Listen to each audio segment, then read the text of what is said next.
देखिए, स्प्रेड के पीछे सबसे बड़ा जिम्मेदार था जिसे हम लोग रोल मॉडल समझते थे, आइकन समझते थे, जो सेलिब्रिटीज थे, जो आईपीएल मैच हो रहे थे, हमारे खुद के प्रधानमंत्री थे। इन्हीं लोग को तो देख के आप सीखते हैं, और किसे देखते हैं? मार धड़ल्ले से आईपीएल हो रहा है, जो स्टेडियम खचाखच भर के रह रहा है, वहाँ कोई ये सब नियम नहीं चल रहे हैं। सेलिब्रिटीज लोग की पार्टियां चल रही हैं, उसमें इलेक्शंस में रैलियां चल रही हैं, और सारे नियम कानून किसके लिए हैं? आम आदमी के लिए। तो यही लोगों को लापरवाही लगने लगी। और जो फर्स्ट फेज था कोरोना का, उसमें डेथ रेट कम था, तो लोगों ने मजाक में ले लिया कि उसका डेथ रेट कम है। जबकि अगर आप इतिहास से देखिएगा तो स्पेनिश फ्लू के भी 3 फेजेस थे। फेज 1 में जो था, एक फेज 1, फेज 2, फेज 3, तो कोरोना का भी 3 फेज आएगा, जिसमें बीच वाला फेज सबसे ज्यादा खतरनाक होता है, जो अभी हम लोग झेल रहे हैं यहाँ पे। और इसके बाद बेतुका कुछ चीजें देखेंगे, जैसे कुंभ में कितने बड़े बड़े एक बहुत महान संत थे, उनका देहांत हो गया। देखिए, इसमें अगर आप देखेंगे कि धार्मिक चीजें होती हैं, वो किसी जगह की बंदिश की मोहताज नहीं होती। हम यहाँ से भगवान को याद करेंगे, वो यहाँ से सुनेंगे। कोई जरूरी नहीं है कि इस महामारी के दौर में हम भीड़ लगाए ही। उस पे से जो मुख्यमंत्री लोगों का उटपटांग बयान आता है कि खुले में कोरोना नहीं फैलता, तो सड़कों पर लॉकडाउन लगाने की क्या जरूरत है? भारत की कौन सी सड़कें हैं जो ढकी हुई हैं? सारी सड़कें खुली हुई हैं। तो ये बेतुका जो बयानबाजी हो गई, तो लोगों ने इसको मजाक में ले लिया, जिसका नतीजा आज हम लोग 2 लाख के ज्यादा क्रॉस कर गए। देखिए, देश में ना, इस देश को बर्बाद करने के लिए 3-4 चीज बहुत ज्यादा है। देश में कभी भी राजनीतिक पार्टी, धर्म, ये 2 ऐसे चीज है जिसपे समाज लड़ जाता है, और ये दोनों कभी किसी के काम नहीं आते, या कभी नहीं काम आएंगे। इसलिए ये नॉर्मल चीजें रहनी चाहिए। ये जो धार्मिक चीजें हैं, इसको अपने आराधना की चीजें हैं, सच्चे दिल से याद करिए, बस यही है। तो हम लोग का हॉस्पिटल, आप देखिए, आप सही बोले कि हम हॉस्पिटल के लिए लड़े क्या थे। इसी का नतीजा है कि आज हॉस्पिटल में ऑक्सीजन का जितना जरूरत है, उससे 8 गुना ज्यादा, 7 गुना ज्यादा डिमांड है ऑक्सीजन का।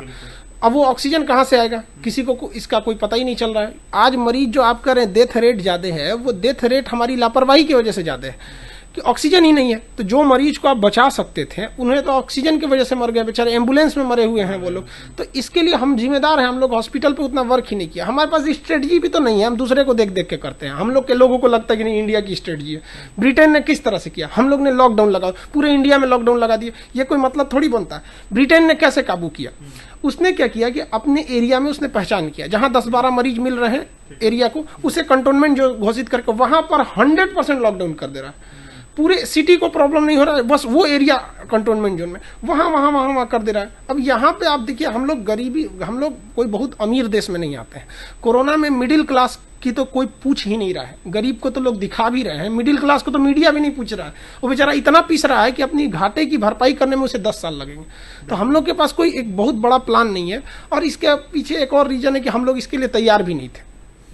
अचानक से हुआ ये, किसी को ये भी आइडिया नहीं था कि सेकंड फेज इतना तेजी से बढ़ेगा ना। कि देखिए, अभी जो पहले जो कोरोना था 2020 वाला, वो इतना कम क्यों फैला था? उसके पास जो कोरोना था केवल प्राइमरी कोरोना था। कोरोना में भी 4 कोरोना। प्राइमरी कोरोना जो चाइना से आया था, उसके बाद जो कोरोना आया न्यू स्ट्रेन। अब ये न्यू स्ट्रेन 3 टाइप का, एक ब्राजील वाला है, एक साउथ अफ्रीका वाला, एक ब्रिटेन वाला है। ये जान बहुत तेजी से ले रहे हैं, अब फैल रहे हैं, उसके प्रतिशत 30% ज्यादा तेजी से फैल रहा है। ये दूसरा हो गया। एक है पोस्ट वैक्सीन कोरोना, कि जिन्हें वैक्सीन लग गई है उन्हें भी कोरोना हो रहा है, बट वो मर नहीं रहे। एक है री इन्फेक्टेड कोरोना, जिन्हें कोरोना हो गया था और फिर से 2-3 महीने बाद हो गया, वो भी नहीं मर रहे हैं। तो ये 3-4 टाइप का, और सब में अलग अलग प्रिकॉशन लेना है। लेकिन दिक्कत क्या है पता है? सब जाके एडमिट हो जा रहे हैं। ये स्पेशलाइज नहीं हो पा रहा। जैसे जिनको पोस्ट वैक्सीन कोरोना है, उनका डेथ की संभावना ना बराबर है। री इन्फेक्टेड है, उनके लिए डेथ की संभावना ना बराबर है। प्राइमरी कोरोना है, उसमें भी डेथ उतना खतरनाक नहीं है। लेकिन ये जो न्यू स्ट्रेन आया, ये ज्यादा खतरनाक है। तो एक यही पता नहीं चल पा रहा है हमको क्या है कि जैसे अलग अलग लोगों को मारने के लिए अलग अलग हथियार की जरूरत है ना। जो न्यू स्ट्रेन है, उसके लिए वेंटिलेटर को हमें स्टोर करके रखना है। तो इतना तेजी से ये हो गया कि स्ट्रेटजी बनाने का भी टाइम नहीं मिला। एक आदमी अगर न्यू स्ट्रेन लेके आया दिल्ली में, तो फैलाने के लिए एक मोहल्ला के लिए काफी है वहां पे। तो ये चेन नहीं समझ में आ पा रहा है। और सबसे बड़ा एक और चीज देखिएगा ना, आप लोगों को भी देखिए, गवर्नमेंट को भी देखिए, कोरोना से लड़ने के लिए अब वो जुनून ही नहीं रहा लोगों में। पहले हमें याद है कि अप्रैल मई की बात बता रहे हैं, लोग 4 किलोमीटर पैदल चले जाते थे कभी, लेकिन किसी ऑटो में नहीं बैठते थे अगर लोग उसमें बैठा हुआ है तो, डर के मारे। लेकिन आज कोई डर नहीं है कोरोना का। मतलब लापरवाही भी बड़ा कारण हो सकते हैं। यही तो सबसे बड़ा कारण हो गया, लापरवाही। और उसके बाद से ना मिथ भी देखिए, लोग कह रहे हैं कि हम वैक्सीन नहीं लगवाएंगे, ये फालतू है, इसमें गवर्नमेंट की चाल। अरे भाई साहब, इसमें क्या गवर्नमेंट की चाल हो सकती है? मतलब खुद सोचिए कि ये कितनी अजीब मानसिकता के लोग हैं, करें गवर्नमेंट की चाल है। भाई वैक्सीन आप लगवाइए, जिनको लगता है कि वैक्सीन मतलब कोरोना कुछ नहीं है, हम तो कहते हैं गवर्नमेंट क्या करना चाहिए, ऐसे लोगों को घसीट के लाइए कोरोना वार्ड में डाल दीजिए, उसके बाद समझ में आ जाएगा कि कोरोना क्या चीज़ है। कभी मरते देखिए कोरोना के मरीज को, फिर समझ में आएगा। यहाँ पे ऐसे लोग तो और खतरनाक है, वो भी एक तरह का कोरोना है, सॉफ्ट कोरोना है। देखिए वैक्सीन जो है ना बहुत कारगर साबित हुई है, और ये 45 साल के एज के लोगों को लग चुकी है। अब अगर अभी हालिया डाटा देखिएगा ना, तो वैक्सीन अभी कोरोना किससे अटैक कर रहा है। देखिए जो 20 साल से कम के एज के हैं, उनके अंदर एंटीबॉडी खुद ही इतना ज़्यादा है कि उनको लिए वो खुद ही वैक्सीन है अपने आप में, तो उनको हो नहीं रहा है। 45 के ऊपर वालों को आपने वैक्सीनेशन कर दिया, अब पकड़ किसको रहा है, 20 से 40 वालों को, जिसमें हमारा मेन इंडिया का मेन पावर है।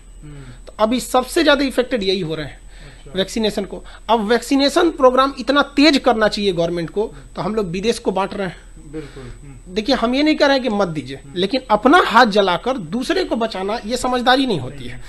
एक और चीज, इसमें प्राइवेट कंपनियों को भी आगे लाना चाहिए वो वैक्सीन के लिए। जैसे मेरे पास है, हम अपने विद्यार्थियों को सक्षम है वैक्सीन लगवाने के लिए। अगर गवर्नमेंट हमें कह दे कि खान सर आप हमें इतना पैसा दीजिए, हम आपको इतने वैक्सीन दे देंगे, तो हमारी जितनी औकात है हम उतनी वैक्सीन खरीद लेंगे।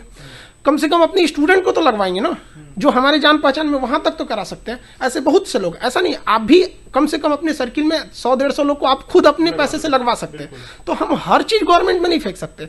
अब रही बात, अगर आप गवर्नमेंट कहेगी नहीं हम फिर से पीएम केयर फंड बनाने वाले हैं, तो भैया अब कोई नहीं देने वाला है, पता ही नहीं चला उसका कहाँ गया, कौन सा हिसाब। तो इसमें वैक्सीनेशन को कितना तेज कर सकते हैं, ये टोटल इसी पर डिपेंड करता है और कुछ नहीं। अब जितना तेज से वैक्सीनेशन करना है उतनी तेजी से कीजिए। शिक्षण संस्थानों को इतना लॉस हुआ है जिसका कोई हद नहीं, टीचर सुसाइड करने पे जा रहा है। देखिए जो ऑनलाइन थे उनके लिए तो दिक्कत नहीं है, बट बताइए जो होम ट्यूशन पढ़ाते थे, जो स्कूलों में पढ़ाते थे, उनका तो हाल लेने वाला कोई है नहीं। टीचर को एक मर्यादा है, वो बेचारा रो भी नहीं सकता है सबके सामने। भागलपुर में, झारखंड में कई टीचर ने सुसाइड कर लिया यहाँ पे। तो इन लोग के बारे में तो कोई सोच ही नहीं रहा है। गलत बात है ये सब चीज़ें वहाँ पर। जबकि शिक्षा, देखिए होता क्या है कि बारात में अगर आप 10 आदमी को खाना लगा, पूरे लाइन लगा दिए हैं यहाँ पे, आप किसी को खाना मत दीजिए, कोई नहीं बोलेगा। लेकिन 10 आदमी को बैठा के एक को खाना दे दीजिए तो बाकी 9 वाला चिल्लाने लगेगा। यही हो रहा है यहाँ पर। सब चीज़ बंद है लेकिन इलेक्शन खुला है तो बाकी लोग तो चिल्लाएंगे ही ना। ये हो रहा है भारत में।